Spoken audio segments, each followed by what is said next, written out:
নামাজ পড়ছে একজন ব্যক্তি, সে আল্লাহর সাথে সরাসরি কথা বলছে, তার পাশে কথা বলা জায়েজ নেই।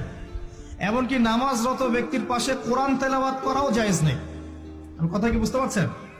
একজন ব্যক্তি নামাজে দাঁড়িয়েছে, আল্লাহর সাথে কথা বলছে, পাশে আপনি কোরআন তেলাওয়াত করতে পারবেন না জোরে জোরে। মনে মনে করতে হবে, করতে চাইলে মনে মনে করতে হবে। অনেক সময় মসজিদের ভিতরে দেখবেন নামাজ পড়া হচ্ছে, শোরগোল করছে। নবী সাল্লাল্লাহু আলাইহি ওয়াসাল্লাম বলেছিলেন, আখিরুজ জামানে, তিরমিজিতে আছে হাদিসটা, আখিরুজ জামানে ইসলামের নামটুকু থাকবে, ইসলামের প্রকৃত বিষয়গুলো থাকবে না। কোরআনের মাসহাফ থাকবে, যে মাসহাফ, কোরআনের মাসহাফটা থাকবে, এর শিক্ষাগুলো থাকবে না।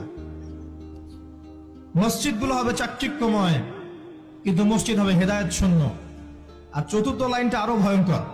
4 নম্বর লাইনে গিয়ে নবীজি বলেছেন সাল্লাল্লাহু আলাইহি ওয়াসাল্লাম, আসমানের নিচে, জমিনের উপরে আল্লাহর